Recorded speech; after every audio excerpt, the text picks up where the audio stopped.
Good morning, everyone. Thank you, Prof. Fuad, who has given me opportunity so that I can record my presentations related to testing and assessment in context. Recalling the importance of testing and assessment in education, Glenn Fulcher, 2010, in his book elaborated testing and assessment critically in relation with social and political contexts. So there are 8 points that will be explained by me, including the task purpose, test in educational system, testing rituals and intended consequences, testing in society, the politics of language testing, professionalizing language educations, and testing and also validity. So, test purpose. The purpose of such testing is primarily related to the needs of the teachers and learners working with particular contexts. Tests that are under local control are mostly used to place learners into classes such as beginner, intermediate, upper intermediate, or it's called placement test, or it can be used to discover how much knowledge the learners have achieved. It's called achievement test, or it can be utilized to diagnose difficulties that individual learners may have, or we call it diagnostic test, or even it can be used to measure language proficiency, or we know it as proficiency test. Teacher also use the test to motivate learners to study. If students know they are going to face a quiz at the end of the week, or at the end of semester, the effect is often an increase in study time and near the time of the test. So Davidson and Lane 2002 used the term mandate to describe where test proposals come from and suggest that mandates can be seen as either internal or external to the institutions. So the internal mandates for test use is frequently established by teachers themselves or by school administration. The testing in this context is formative, that is, the act of testing is designed to play a role in teaching and learning process rather than to certify ultimate achievement. Furthermore, the test is likely to be low stakes. It means that any decisions made after testing is complete will not have serious consequences for the person who has taken the test, for the teachers, or even for the school.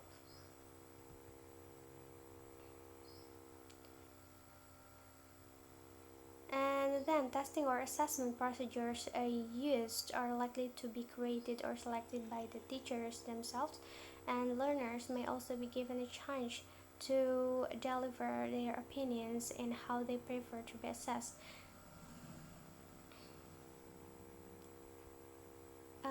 And then external mandate is a reason for testing that comes from outside the local context. External tests are primarily designed to measure the proficiency of learners without a reference to the context in which they are learning. Also, the tests are summative. They measure the proficiency at the end of the period of the study, by which time learners may expected to have reached a particular standard. The information therefore doesn't always feedback to learning process but fulfill an accountability role. The summative testing was also expected score to carry generalizable meaning, that is, the score that can be interpreted to mean something beyond the context in which the learner is tested.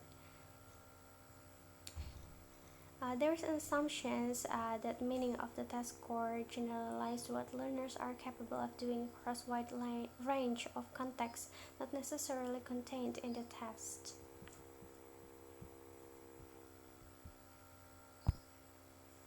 And here, test and educational system. One of the largest testing system in the world is National College Entrance Test in China, or we know it as Gaokao test. This test is taken over a 2 days period. In this test, students were tested about Chinese, English, mathematics, science, and humanities. The outcome is a score that can range between 100 until 900 points and determines which college or university each student will attend. So here there's an assumptions that Access to university places should be based on principle of meritocracy. They place a high value on ability as defined by this test. There is also a clear commitment to equality of the opportunity. This means that there should be no discrimination or bias against the test takers or groups of the test takers.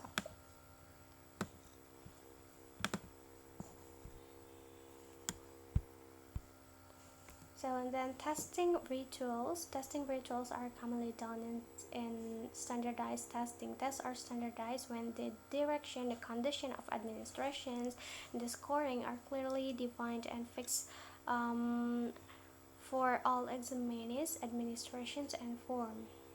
The rituals are drawn from the values embedded in the educational and social system. In this case, meritocracy and also equality of opportunity.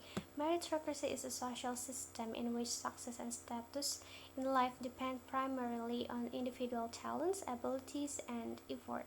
It is a social system in which people advance on the basis of their merits. The principle at stake is that the difference between the score of the two individuals should directly reflect their ability upon what is being tested. To put it another way, if two individuals have an equal ability on what is being tested, they should get the same score. If one person gets a higher score because she received more time to take the test or set too close to a more able students that she could copy, the principle of meritocracy and equality of opportunity would be compromised. The rituals, such as arriving at the specific place at the same time as the others and also sitting in a designed seat, a regulation distance from other seats, and answering the same question as other learners in the same time period.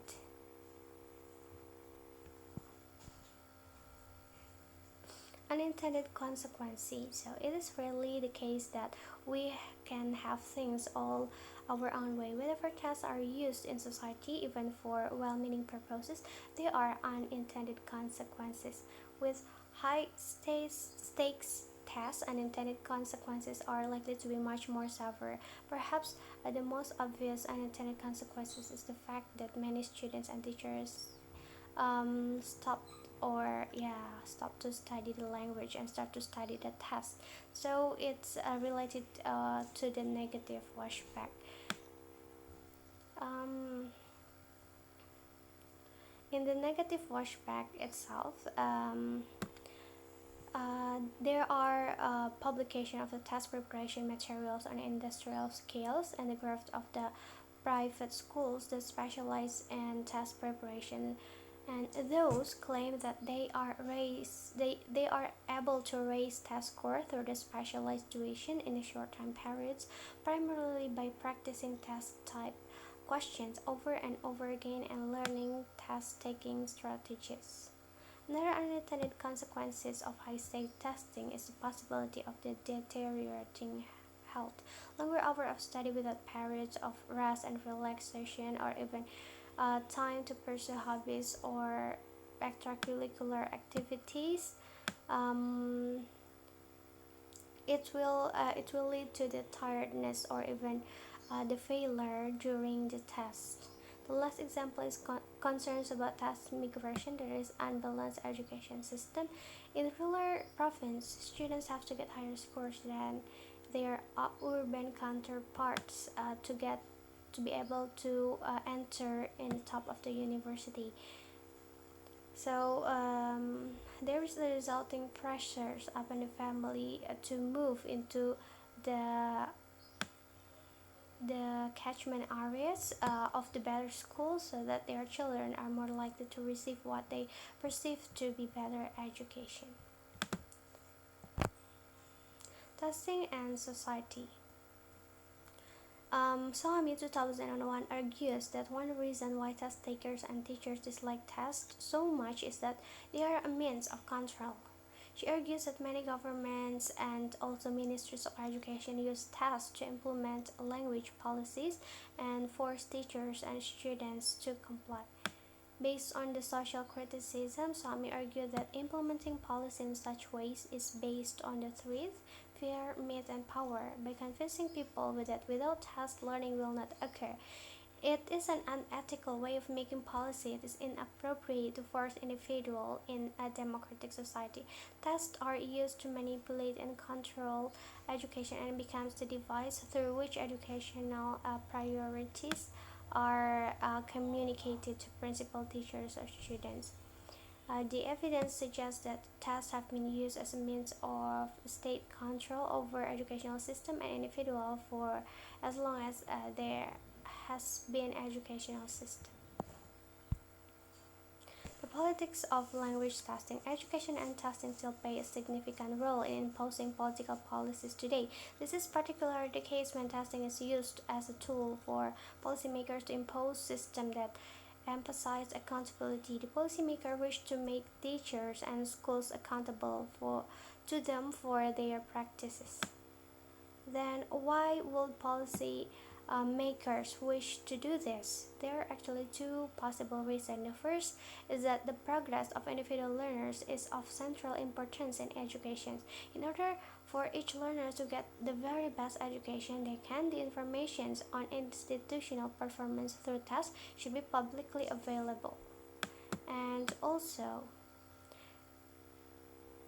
secondly, central authorities are concerned with efficient operations of the economy, and it is essential to produce the human resources required in business. And here, the role of testing is beneficial in producing qualified human resources. Professionalizing language education and testing. Mill argues that tests are essential to achieve meritocracy in democracy societies. He believed that the primary purpose of testing was to ensure the learner acquired the basic skills needed to participate fully in their society. Literacy and language skills were seen as extremely important within this context. So, aware that the test could be used to control education systems and indoctrinate individuals, Mill established three principles that placed on what can be done with the test. The first relates to who makes the tests and thus to who is able to make judgment about which knowledge is valued. The tests and their content should not be controlled by states or Ministry of Education, but by an independent authority. The second relates to the test contents and what may not be tested. The purpose is to avoid using tests for ideological purposes. New tests should ask questions that require the test taker to hold views or consents to believe anything which would require commitment as a dispute view. And the third relates to the test use and the kinds of decisions made about people on the basis of the test score. The test should not take upon itself the task of saying which qualifications are recognized and which are not.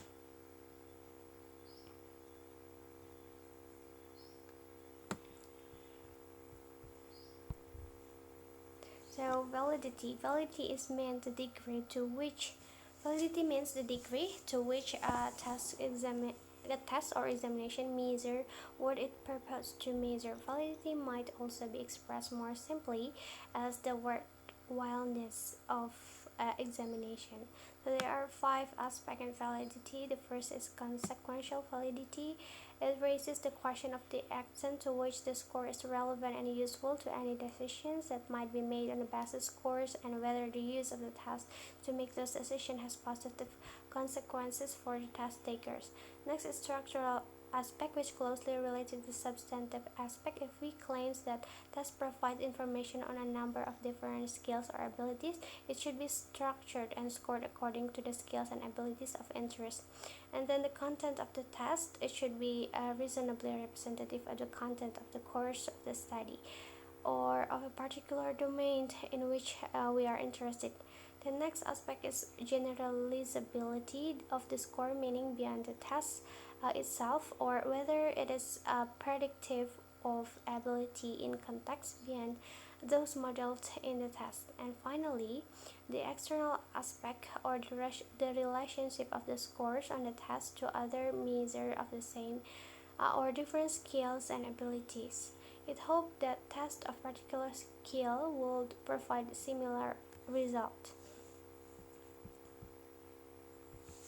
So that's all my explanation. So thank you for your participation.